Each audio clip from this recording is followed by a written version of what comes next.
Hello ಎಲ್ಲರೂ ಹೇಗಿದ್ದೀರಾ? ತುಂಬಾ ಚೆನ್ನಾಗಿದ್ದೀರಾ ಅಂತ ಭಾವಿಸ್ತೀನಿ. ನಾನು ನಿಮ್ಮ ಪ್ರೀತಿಯ ರಚಿತಾ ಮಾತಾಡ್ತಾ ಇರೋದು. Welcome to my vlog. ಇವತ್ತು ದೋಸೆ, ಆಲೂಗೆಡ್ಡೆ ಪಲ್ಯ ಮತ್ತು ಚಟ್ನಿ ಮಾಡಿದ್ದೀನಿ. ಸೊ ನಾನು ಯಾವ ರೀತಿ ಚಟ್ನಿ ಮಾಡ್ತಾಯಿದ್ದೀನಿ ಅನ್ನೋದನ್ನು ತೋರಿಸ್ತೀನಿ. ಎಲ್ಲರೂ ಮಾಡೋ ರೀತಿಯೇ ಮಾಡಿದ್ದೀನಿ, ಬಟ್ ನಾನು ಹೇಗೆ ಮಾಡ್ತಾಯಿದ್ದೀನಿ ಅನ್ನೋದನ್ನು ನಿಮಗೆ ತೋರಿಸ್ತೀನಿ. ಸ್ವಲ್ಪ ಫ್ರೈ ಮಾಡಿರೋವಂಥ ಮೆಣಸಿನ್ಕಾಯಿ, ಬೆಳ್ಳುಳ್ಳಿ, ಕರ್ಬೇವಿನ ಸೊಪ್ಪನ್ನ ಇದ್ರೊಳಗಡೆ ಹಾಕ್ಕೊಳ್ಳಿ, ಕಾಯಿ ಒಳಗಡೆ ಹಾಕ್ಕೊಳ್ಳಿ. ಅದಾದಮೇಲೆ ಸ್ವಲ್ಪ ಉಪ್ಪು, ಹುಣಸೆಹಣ್ಣು, ಕೊತ್ತಂಬರಿ ಸೊಪ್ಪು, ಸ್ವಲ್ಪ ಕಡಲೆ ಹಾಕ್ಕೊಂಡು ಗ್ರೈಂಡ್ ಮಾಡ್ಕೊಳ್ಳಿ. ತುಂಬ ಟೇಸ್ಟಿಯಾಗಿರೋ ಹೆಲ್ದಿ ಆಗಿರೋವಂಥ ಚಟ್ನಿ ರೆಡಿ ಆಗುತ್ತೆ. ಇದಾದಮೇಲೆ ಎಲ್ರಿಗೂ ಗೊತ್ತೇ ಇರೋ ಥರ ಆಲೂಗೆಡ್ಡೆ ಪಲ್ಯ ಮಾಡ್ತಾಯಿದ್ವಿ. ಸೊ ಆಲೂಗೆಡ್ಡೆ ಪಲ್ಯ ಹೇಗೆ ಮಾಡೋದು?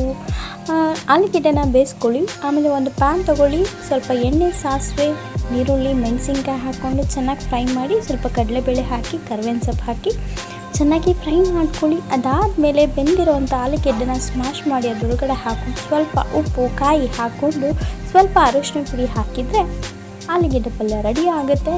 ಸೊ ಈ ರೀತಿ ಆಲೂಗೆಡ್ಡೆ ಪಲ್ಯ ಮಾಡ್ತೀವಿ.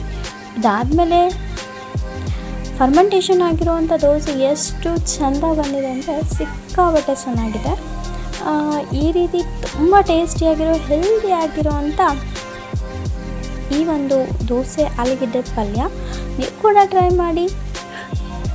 ಯಾರೆಲ್ಲ ನನ್ನ ಚಾನಲ್ ಹೊಸದಾಗಿ ನೋಡ್ತಾ ಇದ್ದೀರಾ ದಯವಿಟ್ಟು ಸಬ್ಸ್ಕ್ರೈಬ್ ಮಾಡ್ಕೊಳ್ಳಿ. ನಾನು ಎಲ್ಲ ವೀಡಿಯೋಸ್ ನೋಟಿಫಿಕೇಷನ್ಸ್ ಕೂಡ ನಿಮಗೆ ಬರುತ್ತೆ. ಲೈಕ್ ಮಾಡಿ, ಕಮೆಂಟ್ ಮಾಡಿ, ಸಬ್ಸ್ಕ್ರೈಬ್ ಮಾಡಿ. ನಿಮಗೆಲ್ಲ ಕಮೆಂಟ್ಗಳನ್ನ ನನಗೆ ತಿಳಿಸಿ.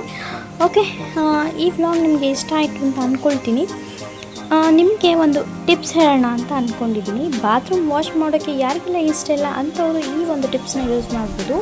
ಉದ್ದ ಕೋಲ್ ಬರುತ್ತಲ್ಲ, ಆ ಕೋಲ್ಗೆ ಸ್ಕ್ರಬ್ಬರ್ ಗುಂಜು ಬರುತ್ತಲ್ಲ, ಪಾತ್ರೆ ತೊಳಿತೀವಲ್ಲ, ಆ ಒಂದು ಸ್ಕ್ರಬ್ಬರ್ನ ಅದು ಮಧ್ಯದಲ್ಲಿ ಸಿಗಿಸ್ಬಿಟ್ಟು, ಅಂದರೆ ಕೋಲ್ಗೆ ಸಿಗಿಸಿದ್ರೆ ನಾವು ಸ್ವಲ್ಪ ಆ್ಯಸಿಡ್ನ ಬಾತ್ರೂಮ್ಗೆ ಹಾಕಬೇಕಾಗುತ್ತೆ, ಸ್ಪ್ರೆಡ್ ಮಾಡಬೇಕಾಗತ್ತೆ. ಮತ್ತು ಲೈಸಲ್ಲು, ಆಮೇಲೆ ಹಾರ್ಪಿಕ್ಸ್ ಇವೆಲ್ಲದನ್ನು ಹಾಕಿ ಆ ಒಂದು ನಿಂತ್ಕೊಂಡು ಕೂಡ ಉಜ್ಬೋದು.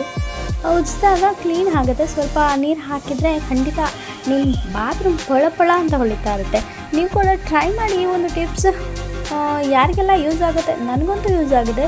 ಈ ಒಂದು ನಮ್ಮಮ್ಮ ಹೇಳಿರುವಂಥ ಈ ಟಿಪ್ಸ್ ನಂಗೆ ಖಂಡಿತ ಯೂಸ್ ಆಗಿದೆ. ನಿಮಗೂ ಯೂಸ್ ಆಗುತ್ತೆ ಅಂತ ಅಂದ್ಕೊಂಡಿದ್ದೀವಿ. ಹೋಪ್ಫುಲ್ ಯೂಸ್ ಆಗುತ್ತೆ ಅಂತ ಅಂದ್ಕೊಂಡೇ ಇದ್ದೀವಿ. ಸೊ ಹಾಗಾಗಿ ಈ ಒಂದು ಟಿಪ್ಸ್ನ ಫಾಲೋ ಮಾಡಿ ಖಂಡಿತ ನಿಮ್ಮ ಬಾತ್ರೂಮ್ ಕೂಡ ಪಳ ಅಂತ ಹೊಳೆಯೋ ಹಾಗೆ ನೀವು ಮಾಡ್ಕೊಳ್ಳಿ ಅಂತ ಹೇಳಿ, ಈ ಒಂದು ದೋಸೆ, ಆಲೂಗೆಡ್ಡೆ ಪಲ್ಯ, ಚಟ್ನಿ ಸೂಪರ್ ಆಗಿರುವಂಥ, ಹೆಲ್ದಿ ಆಗಿರುವಂಥ, ಟೇಸ್ಟಿ ಆಗಿರುವಂಥ ತಿಂಡಿನ ನೀವು ಕೂಡ ಟ್ರೈ ಮಾಡಿ.